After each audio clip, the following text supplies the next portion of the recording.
This is Brad A. Milford with the Unlimited Business Wisdom Podcast, where leaders, seasoned entrepreneurs, and business owners share their wisdom.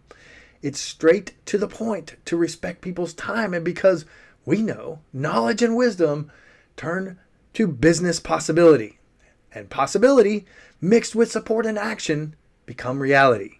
In this podcast, we discuss leadership, sales, marketing, operations, team development, quality, and finance to drive sustainable results and everlasting impact to make the world a better place. Thanks for joining us. Hello, my friends, and thanks for joining me for another special episode of the Unlimited Wisdom Podcast. In this episode, we're going to talk about something that I see all over the interwebs. So these special episodes are designed to be able to deliver you some actionable information based on some of the things that I'm seeing, some of the mistakes I'm seeing, some of the conversations, some of the broad topics that we can deliver some actionable steps that you can use today to implement to be able to improve your business. And so I look out and look, I've had a love-hate relationship with this topic, so it'll be interesting and we'll share some time together. But I see when I look into the over the horizon of business, I see a lot of people who are struggling with niche, right? They misunderstand niche. There's a lot of conflicting information about niches out there in the interwebs, in the internet today, on the online space, in the social space. And a lot of people give, frankly, they give information that is not all that relevant and it's messy at best. So we're going to eliminate that problem today. We're going to give you some steps, some real true steps that you can take to implement to find a niche specialty. And we're going to give you the advantages and the benefits and the step-by-step actionable information. And I'm going to offer you a few tools as well as we go through this. So hopefully this will be powerful for you. Stick with us through to the end so that you can learn everything you need to know, all you need to know about niches, right? And we can get this once and for all. One of the biggest challenges that I see is a lot of people look at it as a boundary, not a launching pad. And it is, a niche is a launching pad. It's not a boundary, right? It's not something that's going to pigeonhole you. It's not going to, it's not a blind spot. It's like, there's a lot of fear associated with niches. Like, is it going to keep me pigeonholed, right? Is it going to eliminate clients? And we're going to talk through that. I'm going to eliminate that mindset issue today through an illustration, right? Verbal illustration. Let's be aware of that. Like, a lot of people struggle with this. Niche can be like peeling back an onion, right? But don't allow it to be a psychological hurdle, right? If you want to identify your dream client, which we've done some trainings on and some talks about in the past, and I'll continue to do those, then you need to know what your specialty niche is, right? So you can identify your ideal client. Your ideal dream client, these two things are tied together. They're integrated, right? The more you know about your specialty niche, the more you will know about your ideal dream client. So some of that marketing stuff like avatars and ideal dream clients and stuff gets confusing if you haven't been trained in marketing, or if you've been trained on the internet. It's not, by a specialist. So we're going to talk through that in this episode. So here we go. Just remember, it's a launching pad, not a boundary. Super important point as we go through this, right? So basically, this is going to be everything you need to know about niches, how to find your niche specialty, and this will be a step-by-step guide. So even verbally, this will be great. It's the advantages of having a niche specialty and how to determine and decide what's best, right? It seems nearly everyone is some self-proclaimed influencer side hustler these days. And nowadays, you're right to assume that you need a brand or niche specialty for which you're well known. It's very important to make growing your business easier and to ensure your success. You'll want to stand apart from the crowd, right? And position yourself distinctly, right, from any oversaturated markets. So this is one foundational piece in order to be able to do that. The truth is, no matter your umbrella industry or your expertise, there's one phrase that will always be relevant in marketing, and that is the riches are in the niches. There's a reason why that's said so often, and I know you've heard that because it's a common statement. So let's just start by summarizing what we're going to cover. So we're going to cover, what is a niche? Do you really need it? Will you push customers away if you dive into a niche? What are some niche advantages? And how to determine your niche in 9 steps. And by the end, you'll have a very crystal clear path on how to determine that. And you won't longer have to hear all that nonsense out there that's out there in the world today. So, what is a niche? Most novices aren't new to the idea of a niche, but all too often people confuse it with target audience or avatar or ideal clients, or some people just think it's a gimmick, but it's actually a very purposeful tool if you understand how to use it. Right tool, right time, right place, right? And so it's a very powerful tool. It's meant to be a tool to find a specific solution to a specific problem for your ideal client or customer. So that's basically what a niche is. Right now, do you need one? Well, and this is why it's confusing and why there's a lot of conflicting information out there. The truth is, yes and no. It's complicated, right? So do you need a niche? Here's how I have fun with this, right? Do you need a niche to have a brand? Well, the answer to that is no. But that's like asking the question, does your business really need a website? Well, technically, your business doesn't have to have a website, but isn't it better to have one than not to have one? I mean, won't it lend to your credibility, and won't it also lend to, I mean, if you have it set up right, it's a great tool. A website is a great tool, right? You can have forms on there, opt-ins, automations, all kinds of stuff. I mean, that's where websites become powerful. So do you technically need it? No, but it's better to have the one than not have one, right? Same is true with niche. Does your business need to have a funnel? Well, no, it doesn't. But doesn't it make sales conversations and conversions a lot easier? It does. Do you have to have an email list? Well, no. But will it drive more profits? Absolutely. That's why we talk about lists all the time. So just other analogies, right? Do you have to have a niche? The answer is no. But will it lend to profitability and productivity and easier copywriting and all this fun stuff? The answer is absolutely. It's a tool that will help with all those things. So it is worth your time to listen to the whole episode and the 9 steps to be able to determine your niche specialty. A niche is ultimately an FAQ or fact sheet, right? To magnetize the casual browser or prospective consumer. When people browse your site, they want to know if you can help them, right? What's in it for them? Can you help them? Is it going to solve the problem or issue that they're experiencing, right? Is it going to help them achieve their desire? That's what niche helps with. It helps you attract your ideal customers and clients. So will you push away customers by determining your niche? This is a big thing, and I'm not sure why there is such a psychological mindset issue here, but niching down means that you'll be catering to one subset of clients over another. It doesn't mean you're going to lose out on business. I'm going to say that again. It does not mean that you're going to lose out on business. This is what everybody fears, right? I'm going to give you an analogy here in just a moment that I think is going to help you break that barrier. It's going to help you eliminate that blocker, right? But knowing your niche specialty, who you're speaking to specifically, and the exact problem you're solving for them is going to position you as an expert. That's the advantage.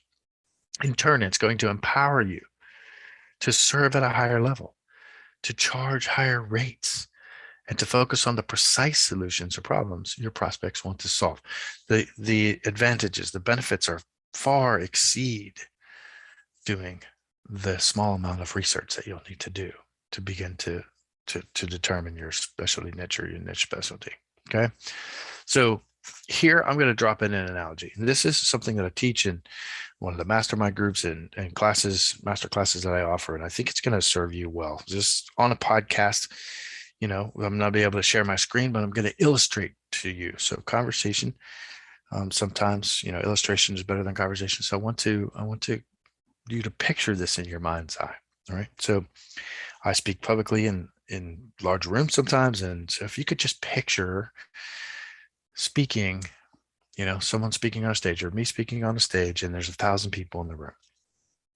Okay. And I'm going to ask these 1,000 people if they're interested in some food. And I'm going to ask them to raise their hand. So 1,000 people in the room. And I say, hey, everybody, are you interested in some food right now?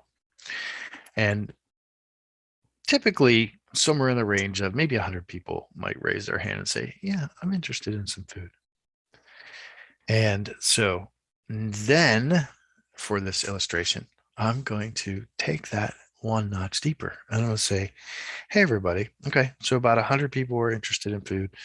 Who here in the room is interested right now in maybe who wants a snack? So we're going to take this one notch deeper, right? Who wants a snack? Who in the room wants a snack? So now we've taken it from the very broad category of just general food. Now we've we've niched it down, if you want, and we've brought it down to snack. Now about 200 people may raise their hand, definitely more than the original, right? Because now we're getting more specific, right? So now we have more. Now we want to take that down another notch, right? In this illustration. Now I'm going to say, all right, everybody, thank you so much. Who in this room right now, out of 1,000 people, wants some dessert? And now we're starting to get in some interest. And I imagine, playing along with this example, you understand that more people are going to raise their hand. Now we've raised some eyebrows, right? We've maybe even gotten to the point where some people have, mouths that are starting to water, right? Oh, dessert. Okay. Now I'm interested. Now you have my attention, right? And in this fourth illustration, I'm going to say to the room, who here in the room would like some chocolate covered strawberries? And now, as you can imagine, so many more people raise their hands. See, this is the power of niche. So using this illustration at the one level, broad category, you have your industry, right? And below industry, you want to just break that down, okay, a notch. And you want to go to your market. So you've got industry, you've got market, you've got niche, and then you have niche specialty. When you get to the niche specialty level, right? So I niche down in the master classes I teach 4 levels. When you get to niche specialty, so many more people raise their hands. You can speak to them at a deeper level. You speak to them more directly, more precisely. You create more interest, not less interest. It's not a boundary. See, it's when you use this tool properly, you start to capture more people. And so hopefully this mental exercise will help you eliminate that psychological barrier that so many people carry when it comes to niche. Niche specialty will allow you to speak very specifically to your prospects and clients. Okay, so hopefully that's helpful. We want to get to the chocolate covered strawberries in this. And so in order to do that, so here's some of the advantages, right? Here's some of the advantages, and then we'll get to the 9 steps. When you're ready to take your business or brand to the next level, there are top tips for determining and deciding your niche. So some of the advantages: reduce competition. Targeting a niche market reduces the competition so you can dominate over business generalists. And let's face it, there's lots of those in the market today, right? There's lots of generalists. And if you want to target and attract those who are looking for specialized services, then you need to offer specialized services, right? Like think very specific professional, like attorneys, business attorneys, or, brain surgeons or heart surgeons, like very specialized services, right? So that's part of the advantage of having a niche specialty, right? Even if there are competitors in that niche, you can stand out in unique ways through your value proposition. Another training I'll be holding coming up soon. Value propositions, very important stuff in business. So consider these. You can offer better customer service, right? So added service benefits. That is one way to stand out, to reduce competition. Pricing your services competitively, right? If you're willing to do the research to see what's out there in the market today, then you can specialize based on your price. Utilizing high specialized skills or new technologies. This is really important, right? Everybody has a brilliance within them, right? It's what I help people release. And so, there's this essence inside of them. There's these strengths and these talents and these gifts that we have. And so you couple those with your niche specialty, and now you have a true differentiator from the competition. So that's number one, reduced competition. Two, better business loyalty by providing specific solutions for your clients. You can foster trust and loyalty, right? This is how people attract to you. By specializing, you'll have fewer customers who are generalists, while at the same time increasing the probability of acquiring loyal customers. So not only do you want to be a specialist, but you also want your clients and customers to be specialists. Wouldn't you want somebody who's looking for a niche specialty and rather than somebody who just wants to be a generalist? So it goes both ways, right? So tapped in, better business loyalty. Number two. Number three is instant differentiation. So we've talked about differentiation a little bit, but it's so important. With globalization in the age of the internet, it's becoming increasingly challenging for businesses to stand out. This is another way, to differentiate. Being a niche specialist helps establish higher credibility compared to more generalized organizations that cater to many industries and individuals. So very important. So in summary, 1, reduce competition, 2, better business loyalty, 3, instant differentiation, and 4, higher pricing. More personalized services demand a higher price because it displays specialized knowledge, like we said, with the brain surgeon or the heart surgeon, right? More specialized knowledge, more skills, more abilities, and a greater return on investment. Greater solutions and higher value delivered equals higher level pricing. I'm just going to say that one more time. Greater solutions and higher value delivered equals higher level pricing. So important. So if you want to up your game, this is how you do it. So how to determine and decide your niche market in 9 steps, right? So now we know what a niche market is. A niche market is a subset of a larger market, right? Industry, market, niche specialty. That's what we're shooting for. We're shooting to get to the chocolate covered strawberries, right? So step 1, the way you start this process, some people say it's like peeling back an onion. I like to think it's more like getting to the center of a Tootsie Pop for anybody who remembers that. But we definitely want to get to the core, right? We want to get to the foundation. We want to get to the crux of things, right? So the way you start that, step 1, is make a list of your passions and interests, right? Passion is a powerful thing in business, right? We don't want to just solely pursue our passions only. There's a lot of talk about that, but we actually want to test the market in those things. Sometimes passion will lead us in a challenging place business wise. So we need to test and evaluate. Testing and evaluating is always really important, but passion is a powerful driving force. So, doing something you don't care about increases the chances of failure. But on the other hand, doing what you like or love in business will help you stick with it. So it is a powerful force. So we want to start finding if you want to start finding your specialty niche, first thing you want to do is list 10 things that you're interested in about your talents, your passions, your strength, like things that you love to do. That's a starting place, right? So what I encourage you to do is this simple exercise: find a quiet spot free from distractions and just start a list in a document or sheet or on a piece of paper. It doesn't make any difference. Just list the areas of your interests, right? Now, if you don't know what your interests are, if you've never done any training, I have a complete list. It has like 200 different interests. I am happy to give you that PDF. I've had it for years. I've done lots of training around that, finding your purpose and interest and all that kind of stuff. Now, if you're interested in that, just shoot me a message and I'm happy to shoot it to you. It's a simple little tool. You can just print it out and circle, your interests. But hopefully you've done that and you have a good feel in knowing yourself already about what your interests are. And you can list at least 10 things that you're passionate about, you're interested in. All right. So list those. And then what you want to do, all right, once you have those lists, that list created, you want to actually, beside them, write your expectations of the things that you want to achieve with regard to those passions. What are some of the things that you'd like to achieve? Right? What are the challenges you've encountered or you've seen other people encounter with regard to that interest, right? Just write that right next to it. And then after finishing that list and the expectations and the challenges, then prioritize it from 1 to 10. Okay? Super simple. Prioritize it. For those of you who know me, I'm a list person. So I'm constantly organizing things, throwing them in buckets, categorizing them, prioritizing them. Super powerful, right? I encourage you. Look, this won't take you very long. And I know some of you listening won't do it, but I'm going to encourage you anyway.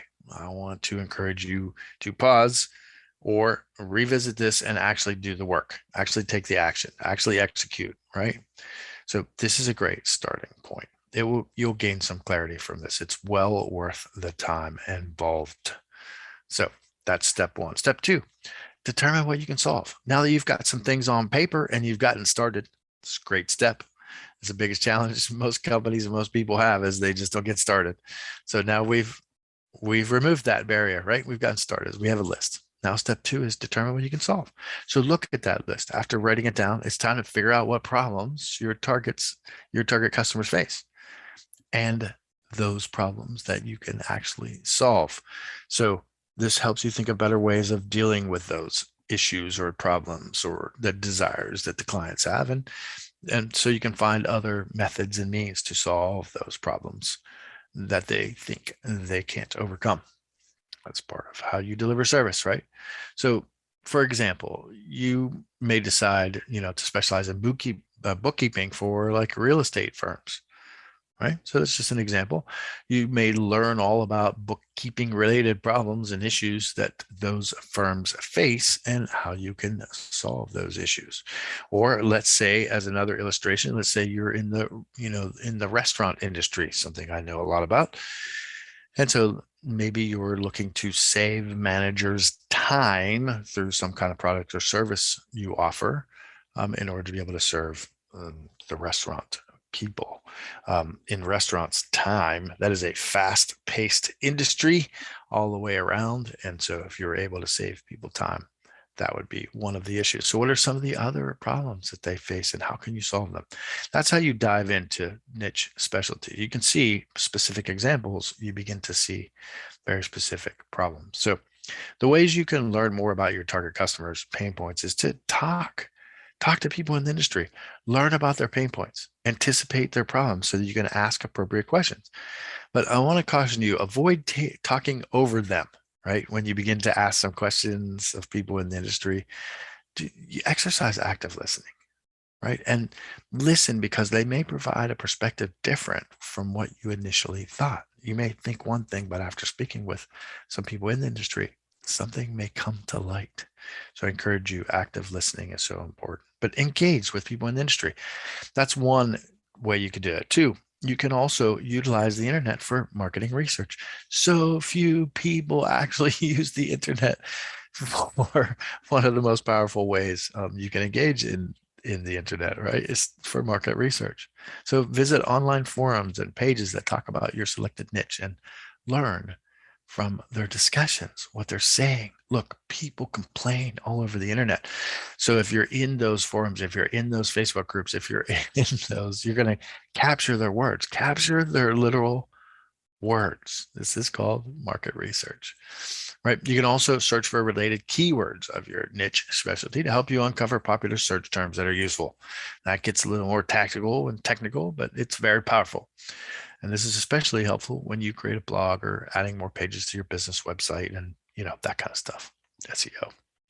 So that's step 2. So step 1, make a list of your passions and interests and prioritize it. Step 2, determine what you can solve. Step 3, research your competitors. So few people do competitive research.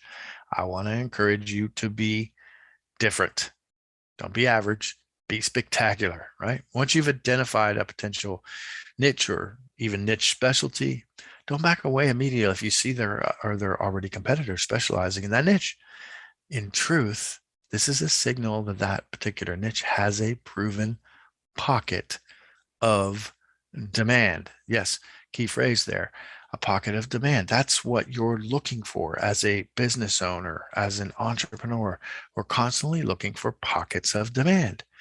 I'm going to go on a tangent here for just a moment with a little tip. Many newbies, or new entrepreneurs, people who are new to business, right? I say this lovingly. Many new people in business, they try to educate their market. Okay. And that's what they think their job is. They start educating.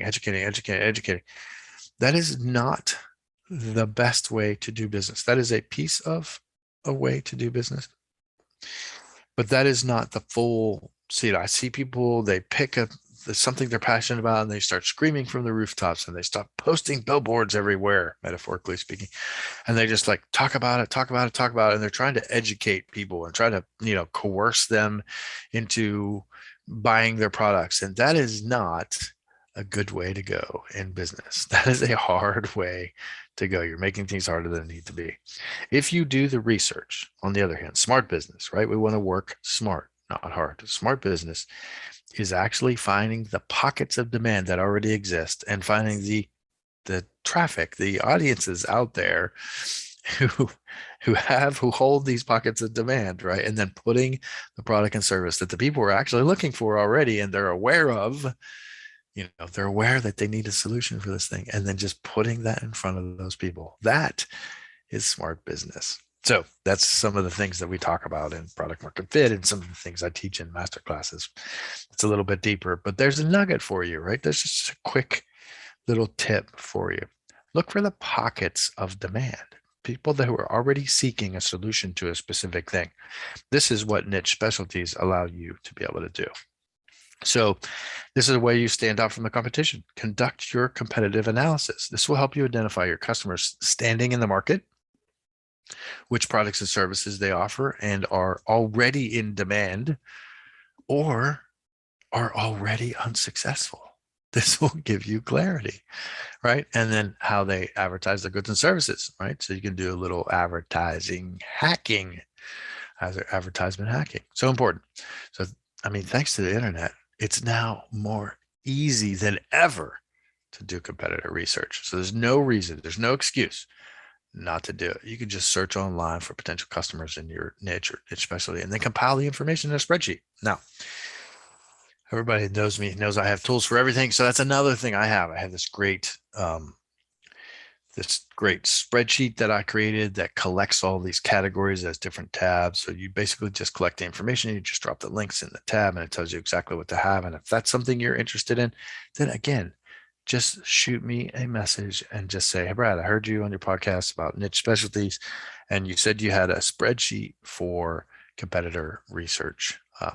May I have that, please? And I'll be happy to supply that to you. So eventually it'll be up on my website, but I don't have it up there yet. But just shoot me a message and I'm happy to give it to you.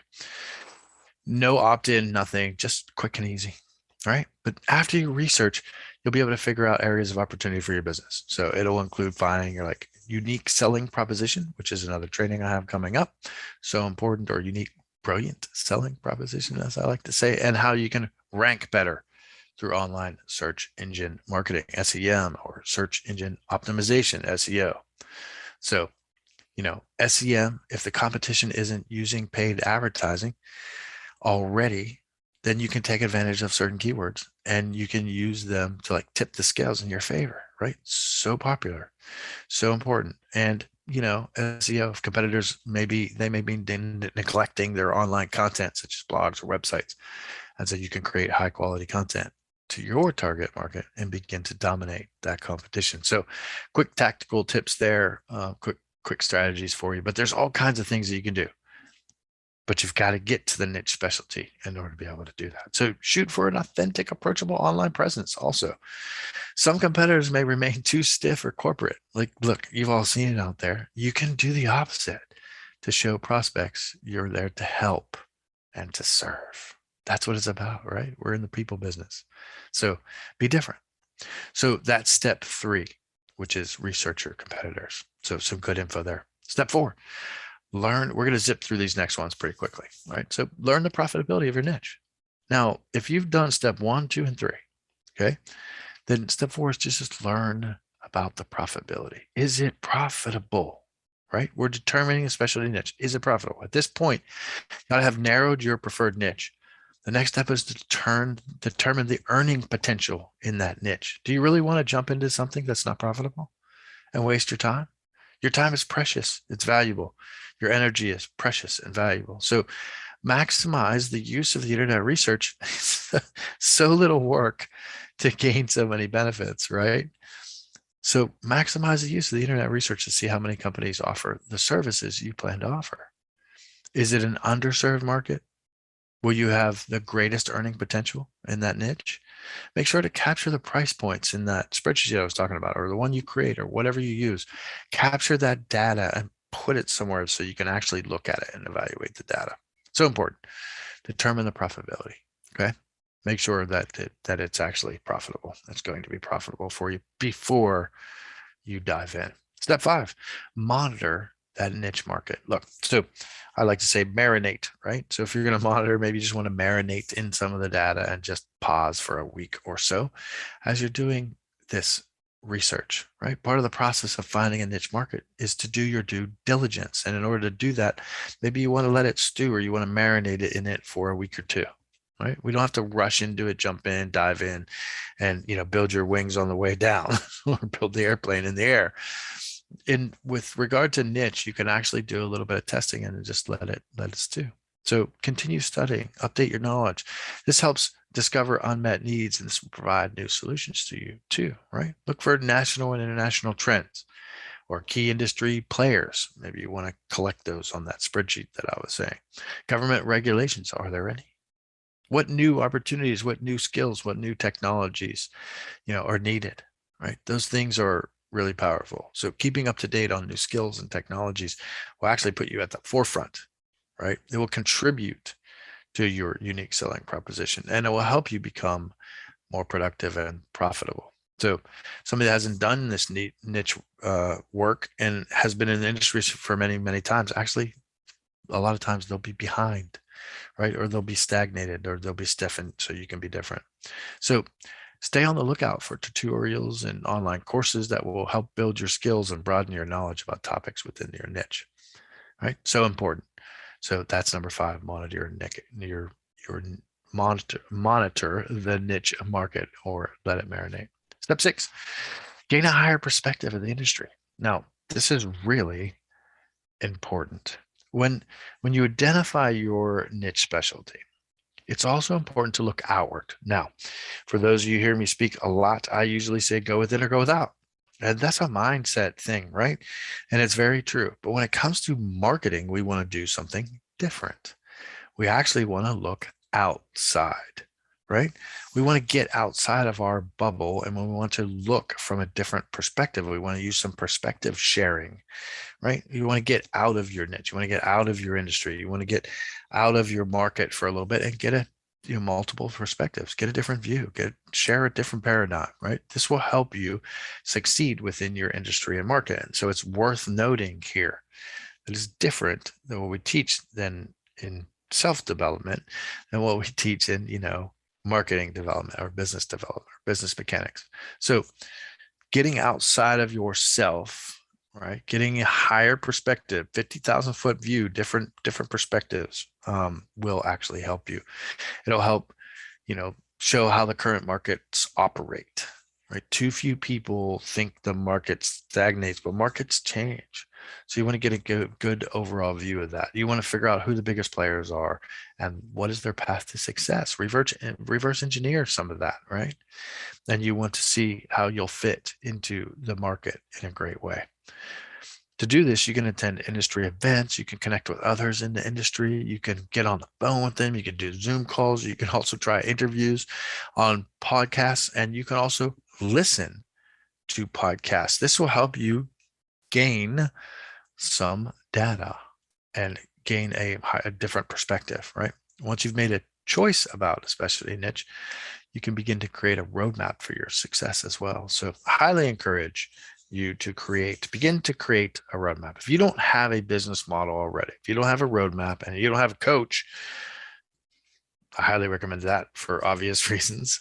If you don't have a business coach, at least do yourself a favor and start to create a step-by-step roadmap, right? This is a foundational piece, niche specialties and that kind of thing. It's a foundational piece, but do yourself a favor and start to capture these, start to map these out, start to create a GPS, a step-by-step of what's upcoming, right? Do yourself a favor and start to create that roadmap, or connect with someone that already has one that's proven.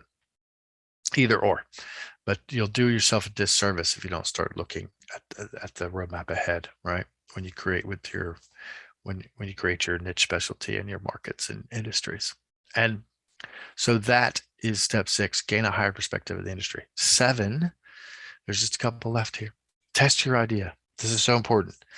Test, evaluate, test, evaluate, test, evaluate, right? So few people jump in, they grab something, they start screaming about it, and they dive in and they start pushing it on people, as I've said before. And so few people do the research and then actually do some testing to see what actually works.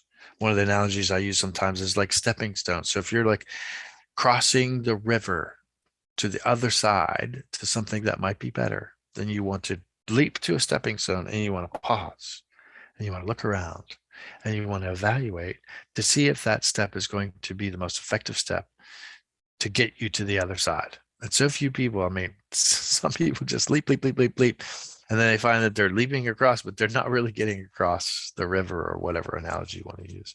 So just test and evaluate. It's very important. After researching as much as you can about your niche, it's time to put your knowledge, skills, and ability to the test. And in this step, you'll execute a plan and evaluate the results. First step is to generate interest within your niche, right? The way you do this is you begin to set up or improve. So maybe you've been in business, but you didn't niche down and you're realizing now you need it. So if you're in that situation, this is applicable as well. So it's either to set up or improve your online presence through both organic and inorganic marketing. That's free and paid, right? Those things should be integrated to get the most effective results. So that's a different training. We cover that in my mastermind and some other classes I offer, but understanding the difference between free and paid and organic and inorganic and how those integrate and those kinds of things and how you can do that cost effectively. But that's how you want to do it. Start by creating a landing page featuring the services you intend to offer, right? Testing. You get to hook or bait the potential customers by offering a flash promotion or offering a free trial for your services within a specific time frame, or offering extra bonuses for your service or bundles for a limited time. Offer social media contests or giveaway, branded gifts. There's so many different ways, but you want to begin to test, right? Test and evaluate. You want to get the optimum results, then you've got to measure, right? What gets measured gets done. So you don't want to just maintain, you want to maximize. So these are just a few of the ways to gain interest. Maximize your social media accounts to advertise your offer organically, but to really get the biggest bang for your buck and the fastest and most condensed results, you're going to want to couple that with paid advertising. So you could take what would take months or even years organically, can condense that down to a week or even 2 weeks or even a week, depending on how much you invest. It's gonna condense those results. Either way, test and evaluate before you leap with regard to niche, because it is like peeling the onion. You do want to get to the center of the Tootsie Pop. Step 8, conduct. And I'm going to tell you, look, this is one that, I teach, and even though I teach it and I've done it, so few people actually take the steps. So I'm just going to tell you this, and I'm going to encourage you to be different. Don't be average. Be spectacular, right? Be excellent. Don't be mediocre. Do something different. So conduct a few client surveys. I'm not sure why people are so fearful and prevent themselves from actually setting themselves up for success, but client surveys are easy. After a client has finished a trial period, or if they walk through your product for a week or two, why not ask them to answer a survey about their experience? Look, it doesn't even need to be through email or all this stuff that we see for these big conversations. Offer to get on a face-to-face video call or phone call with them. That will show them how much you care, right? Prepare a specific short list of questions that will help you evaluate how you performed. Be sure to capture their suggestions for improvement. They may offer you a solution or recommendation. They will likely offer you a solution or recommendation that you haven't considered. It's so powerful, yet so few people do it. And I'm going to make another offer to you. Again, free resource. I have so many tools to offer. I have very specific forms created for various market research or client surveys. And so if that's not something you have, don't recreate the wheel. Like reach out, send me a message and say, hey, I'd love to have a client survey form. I use Google for that kind of thing. And it's really powerful. And you just either walk through a client, walk through that information with the client on face-to-face or video call, or just, ask them, hey, would you be willing to, answer 10 questions that will help me improve? It's in order to serve you best. Powerful stuff. So that is client service.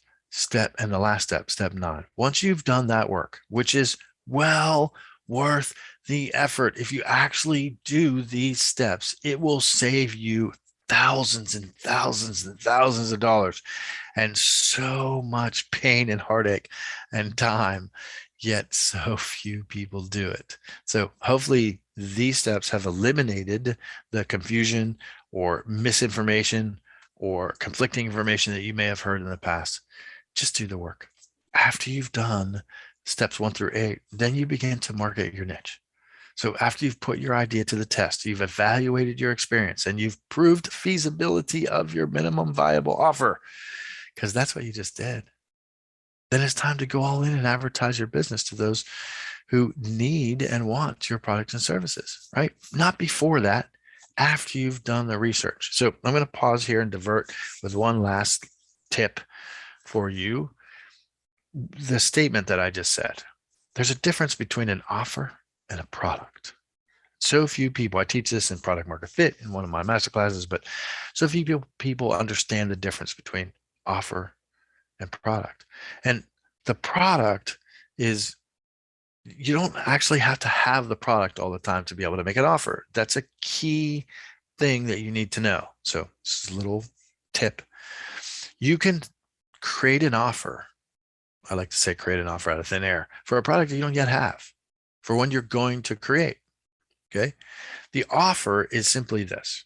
So where people get confused. The offer is the outward appearance of the thing. So the copywriting, the packaging, like those kinds of things. It's the outward appearance. It's what people see.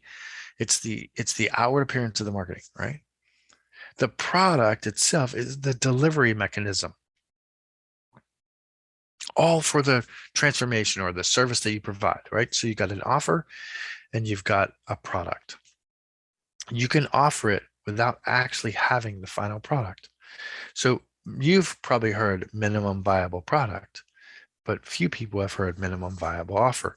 And so what this does is, with walking through these steps, proves your minimum viable offer. If you've done these steps, or if you do these steps, you'll begin to realize, like, oh, people do want this, or people don't want this, or there's interest, or there's not interest. And so you prove the feasibility of your minimum viable offer. It's so powerful, yet so few people do it. It's so time saving and money saving. So after you've proven your minimum viable offer, then it's time to go all in and advertise your business to those who need. In addition to optimizing, there's so many things that you can do. You can optimize your landing page. You can optimize with organic traffic, using paid traffic. You can ask your satisfied clients to include a link on their profile to be able to promote your sites. You can use strategic partnerships and business referrals from happy customers. They go a long way in helping you grow and scale. There's many things that you can do. There's many tactics and strategies, and I'm always, another offer for you, I'm always willing to hop on a high positioning strategy call with you, walk through some, barriers, blockers and barriers, create a clear plan and path for you. I'm always happy to do that. It's a place of service. We're in the people business, right? It's my specialty. It's what I do. So if you ever want that, just reach out and let me know. But I trust these steps will help you deliver a high level impact. That's what this is about. We want to create the world, make it a better place. When you go from industry to market to niche specialty, it's a game changer. It's an absolute game changer. So these 9 steps, right? Step 1, make a list of your interests. Step 2, very powerful stuff. Determine what you can do for your clients, right? What you can actually solve. Step 3, research your competitors. Just do the work. Step 4, learn the profitability of your niche. Make sure it's profitable before you step deep into it, right? Step 5, monitor your niche market. Step 6, gain a higher perspective of the industry. Like, get out of your bubble, right? Step 7, test your idea and evaluate. Step 8, conduct client surveys. Look, do yourself a favor and do like 10 client surveys. It won't take you very long at all, and you will gain massive benefits from it. And step 9, then go ahead and market your niche. Look, my friend, whatever you do, okay, be a connector. Build solid relationships with people in and out of your industry, in and out of your market, in and out of your niche. Relationships are the key to high level success. The truth is, your network is your net worth. And so I imagine you've heard that, but it's true. We're in the people business. So I truly hope these steps will help you deliver a high level impact. Go out, go forth, and serve brilliantly. I wish you all the freedom, the wealth, and the brilliance that you deserve and you desire. I look forward to connecting with you in the next special podcast. Thanks for joining me in this podcast for all you need to know about niches. Thanks for joining me. Cheers. This is Brad A. Milford with the Unlimited Business Wisdom Podcast, where leaders, seasoned entrepreneurs, and business owners share their wisdom. If you're looking for more on leadership, sales, marketing, or operations to drive team development, higher quality, and high-level sustainable profits, we encourage you to join the Built for Brilliance community on Facebook or reach out to us about one of our mastermind groups, coaching or consulting, or even fractional COO services. You can reach us at buildbrilliance.net/contact. We thank you for listening, for sharing the show, and appreciate your rating and reviews, as this makes more shows possible. Thanks for joining us.